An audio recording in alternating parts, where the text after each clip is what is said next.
नमस्कार, मैं पीयूष मणि अवस्थी। आप देख रहे हैं इंडिया जंक्शन। अखिलेश यादव लोकसभा में अच्छा प्रदर्शन करने में कामयाब हो पाए। यही नहीं, पूरे इंडिया गठबंधन की कमान एक तरीके से अखिलेश यादव के हाथ में ही है। सीटों के बंटवारे से लेकर नई नई रणनीतियां बनाना अखिलेश का जुनून बन चुका है।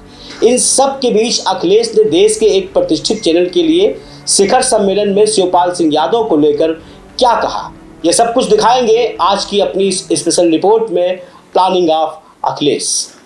लोकसभा चुनाव में 37 सीटों को जीतने और देश की तीसरी सबसे बड़ी पार्टी बनने के बाद अखिलेश का आत्मविश्वास बढ़ चढ़कर बोल रहा है। इस समय उपचुनाव की तैयारियों और बीजेपी में चल रही अंदरूनी घमासान के बीच अखिलेश के बयान एक के बाद एक करके सोशल मीडिया पर लगातार वायरल भी हो रहे हैं। इस बीच अखिलेश का एक बयान फिर सुर्खियों में आ गया है और इस बयान में शिवपाल को लेकर अखिलेश ने ऐसा क्या कहा और कौन सा बड़ा खुलासा किया, ये सब कुछ आज की इस रिपोर्ट में हम आपको दिखाएंगे भी और बताएंगे भी। दरअसल समाजवादी पार्टी के राष्ट्रीय अध्यक्ष अखिलेश यादव ने उत्तर प्रदेश विधानसभा चुनाव 2027 को लेकर एक बड़ा दावा किया है। उनके इस दावे से संकेत मिल रहे हैं कि उनके चाचा और जसवंत नगर से विधायक शिवपाल सिंह यादव अगला विधानसभा चुनाव नहीं लड़ेंगे। अखिलेश ने ये संकेत देश के एक प्रतिष्ठित राष्ट्रीय चैनल के सम्मेलन में दिए हैं। लोकसभा चुनाव में यादव समाज से सिर्फ अपने परिवार को टिकट देने के विपक्ष के आरोप पर कन्नौज सांसद ने कहा कि बीजेपी के पास परिवार ही नहीं था तो वो किसको लड़ाते।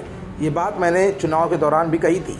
मैंने ये भी कहा था कि विधानसभा चुनाव में परिवार का कोई नहीं लड़ेगा, मैं लड़ सकता हूँ, ज़्यादा लोगों को लड़वाऊंगा मैं।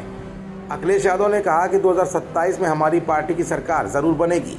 शिखर सम्मेलन में अखिलेश ने यह भी संकेत दिए कि भारतीय जनता पार्टी में कलह चल रही है, दिल्ली और लखनऊ के इंजन टकरा रहे हैं। उन्होंने बीजेपी पर निशाना साधते हुए कहा कि इन्होंने राज्य की स्थिति खराब कर दी है।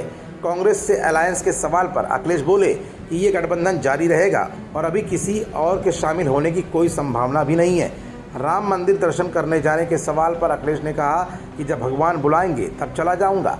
मैं चुनाव में 2-3 बार अयोध्या गया भी था।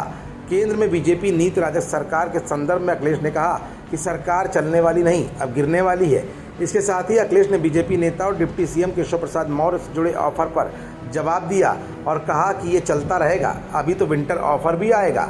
वो सोचकर मुस्कुराते होंगे कि कोई तो है जो उनकी मदद करने वाला है। इस सम्मेलन में साफ तौर पर परिवारवाद को लेकर उठ रही उंगलियों के जवाब में अखिलेश ने साफ कर दिया है कि 2027 में परिवार के कम लोगों को विधानसभा चुनाव में लड़ाया जाएगा, बल्कि बाहर के लोगों को ज्यादा मौका दिया जाएगा। खबरों से जुड़े रहने के लिए सब्सक्राइब करें हमारा चैनल इंडिया जंक्शन।